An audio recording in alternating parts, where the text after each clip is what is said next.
I've decided to do a bit of a Sam Sulek ripoff and kind of create a documentary of my own lifting journey, kind of return into serious training here. Not necessarily trying to become famous, it's really just more for myself, but I figured I'd put it up, and I guess if anyone happens to run into it, then cool. So I don't know, the drive to the gym isn't that long, so I won't get into crazy detail, but basically I've been pretty serious about training in the past, and a lot of off and on stretches with life, and basically being out of my 20s now. It's different now with training than it is in your late teens, early 20s, that's for sure. But yeah, I think just yesterday I was first session switching from a full body to an upper lower, so we're kind of on a new structure here, and yeah, I've been going strong for a few months, just keeping up training, keeping up diet pretty nicely, and the idea is to bulk, basically kind of a lean bulk into June 1st, and right now it's like early, kind of mid-February, so I'll see what I can do. Given that I'm still fairly fresh back to serious training, I can probably do a decent amount in those few months. Then I'll do a bit of a, kind of like I think a 14-week cut, because I'll be getting married around at the end of that time in September. And yeah, that's kind of my like short to medium term timeline, and beyond that we'll see. But yeah, honestly, I figured it'd be cool just to kind of capture this and look back, like I say, for my own, just my own records, I guess, but also, as a trainer, I feel like it's kind of good to put things in perspective for clients too, or just for anyone really that run into it, that like, you don't always have to be on, right? I mean, you can kind of have your ups and downs and everything, and even people who are in this position, right, sometimes fall off and get back on, and that's really what it's all about. Not to be too cheesy, but never giving up, right? So yeah, I guess I don't really want to ramble on for too much here, so I'll keep it short for the first one, and I'll just kind of put some training footage after this, kind of for my own form review and everything, and make sure I'm training hard enough and all that good stuff. So yeah, we'll see how it goes. Alright, first form review. Not really too much to say on this one, admittedly, just because it is just a hammer curl. But this is actually from the lower day. It's something I squeezed in between my squat sets, I believe. There's a handful of things I like to do to just get in between certain movements that are kind of the big movements of the day, especially for lower stuff. You can kind of get in a little upper stuff that's not really going to interfere at all. So that's nice. It's just free real estate, basically, for stuff like this, where I might not have had as much time for it on the upper day, but I can still get it in today. As far as form, nothing really too much to say. I mean, it is just a hammer curl. The seated aspect is nice for the stability. Definitely pushing hard enough to justify it there, so that's always good to see. Typically when people record their stuff, they kind of realize they're often not really going as hard as they think they are, right? You kind of rate an RPE, whatever, and then you go back and look, and you're like, oh yeah, that was it's easier than I thought it was. But yeah, not too bad here. I ended up doing a few extra reps just off camera there for I guess a little drop set. It was just one working set anyway, so I can't really go too wrong doing a free drop set in that case. I think next is the squats, and it is just straight up squats here. Nothing out of the box really.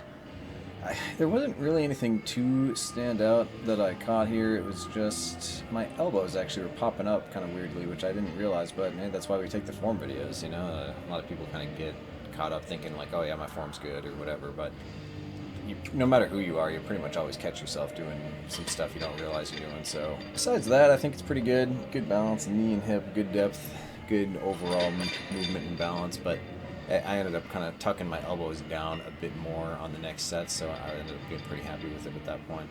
Kind of a weird thing to catch there, but yeah, sometimes the stuff you catch isn't the stuff you think you're going to catch either, and there's some stuff that doesn't technically have to do with the movement, but yeah, you wouldn't want the elbows to come up crazy high, because it's probably an indicator if something weird's going on with your shelf. I think this one I did between the next thing as well, just kind of like I say, some of that extra free unrelated volume for the day. And yeah, the kneeling single arm stuff, I don't know, I mean, people go back and forth on how much value, I guess, or how popular something like this is, but I don't do a lot of unilateral stuff, but the unilateral stuff that I do, I like to pick when the fact that it's unilateral actually allows you to do something unique, right? Where in this case, you can kind of rotate spinally, like laterally, because you only are moving in one direction, right? You can't rotate laterally on the spine in both directions at the same time if you're doing a 2-arm pull down, right? So it just gets you that little bit of extra motion, and the fact that you're not like stabilized by the knee pad is fine because it's only a single arm, which means the weight you use is going to be light enough to not really cause you any issue. So yeah, just a nice light overall. Want to get a little bit of extra lat and I guess forearm involvement there. Hyperextensions here were pretty solid. I was pretty happy with my form on these too. Look at that range of motion down into the bottom and the top all the way full. And I gotta say, I'm not really doing these to try and instruct anyone, but if there is anyone that runs into these and a lot of times you'll see basically people complain about how there's not really a way to load them, because if you're trying to hold weight in front of you, the leverage is basically too good, I guess you could say. So it ends up being like super inconvenient in the sense that you can't really hold that much weight in front of you without running into other issues, like there not being enough range of motion, or it's just really hard to hold. Whereas if you put it behind your head like I'm doing here, a little bit of weight goes a long way. This is way harder than if I were to hold the weight, like to my chest or like hanging down from my arms straight.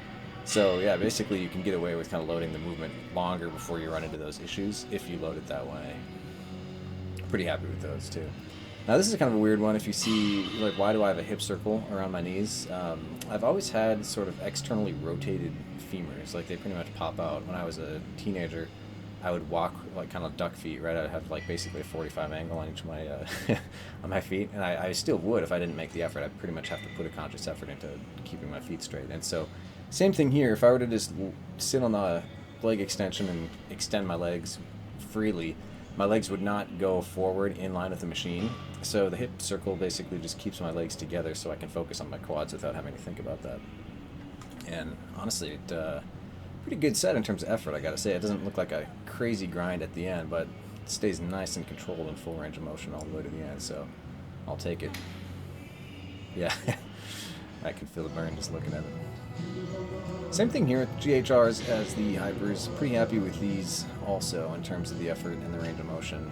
One of my probably favorite ab movements, or I guess not even necessarily just an ab movement, but this particular variation allows you to get pretty much top to bottom full range spinal flexion and hip flexion, which is kind of rare of a lot of movements, so it's just a super holistic one, and it's pretty easy to load. I think I only have like a 5-pound weight plate on my my neck there, and man, a little bit of weight goes a long way here, let me tell you. So yeah, pretty happy with these. Get a nice bit of spinal decompression at the bottom too if you really let yourself hang, so feels good. I can't remember how many reps. I think I ended up getting I dropped the weight and get a couple more reps at the end here, but yeah, pretty happy with my consistency on these. I have caught myself doing some stuff on occasional sets that I've definitely been happy I've been taking the videos for.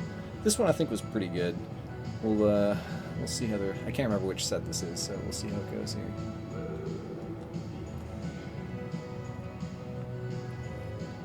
I don't think I get this one. Oh yeah, that sticking point there is crazy, but a couple more bodyweight reps at least.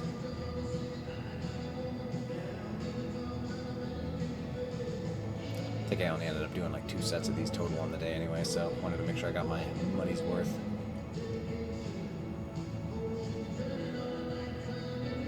Nice.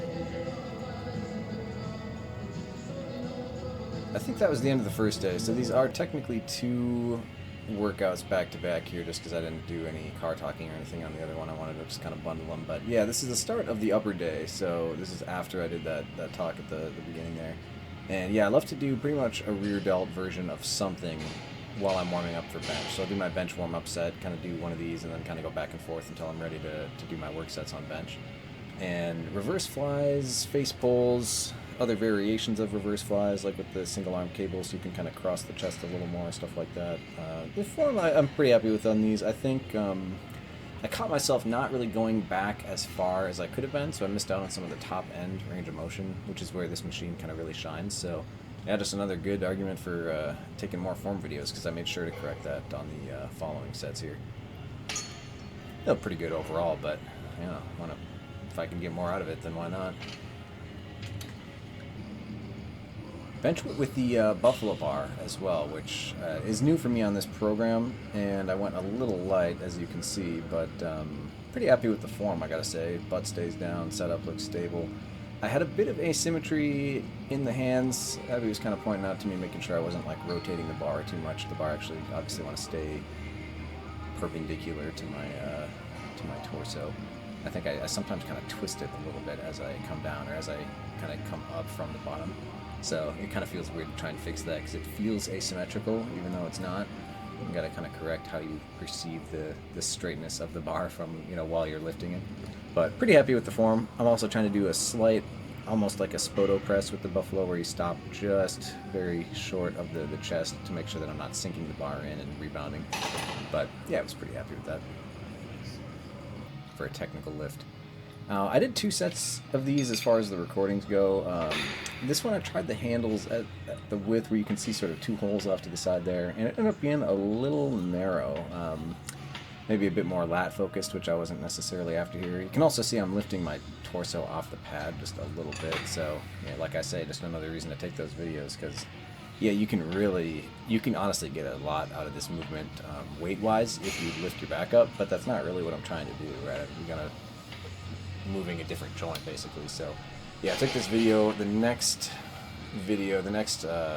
clip you'll see basically I ended up taking my grip out 1 notch and ended up making an extra effort to really keep my chest slammed into that pad, and this is pretty much what I want them to look like. So yeah, glad I did that. It's looking a lot more solid now.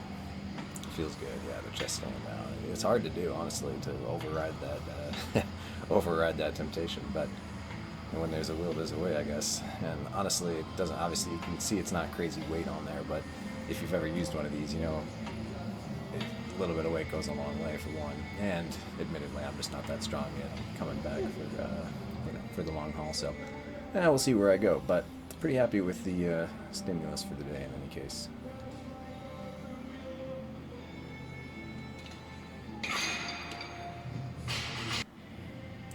Oh yeah, these things. My gym got this fairly recently, within the past few months, and damn, it's nice.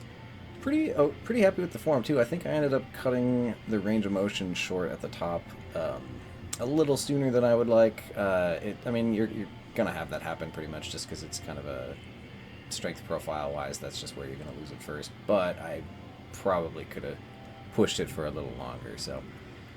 Another, like I say, that's what we're here for, catching stuff like that. Make the effort next time. That said, everything else is pretty solid. I'm not doing anything silly with my elbows or my angle of rotation or anything, so I'll take it. A-, I guess. These two, this is the second set where, as you can see, not a lot of weight. I reminded myself to put the seat down. It's always tempting to set the seat up high, especially have a longer torso, longer arms, and just the setup, it gives me kind of feels more intuitive. But I literally took 20 pounds off the bar when I moved the seat down. Like, that's how much it affected the leverage I had. So man, yeah, putting the seat down is night and day. Almost, yeah, it wouldn't cut the weight in half, but man, it cut it down by at least a third. So yeah, getting that seat down, you really get your money's worth out of some lightweight here.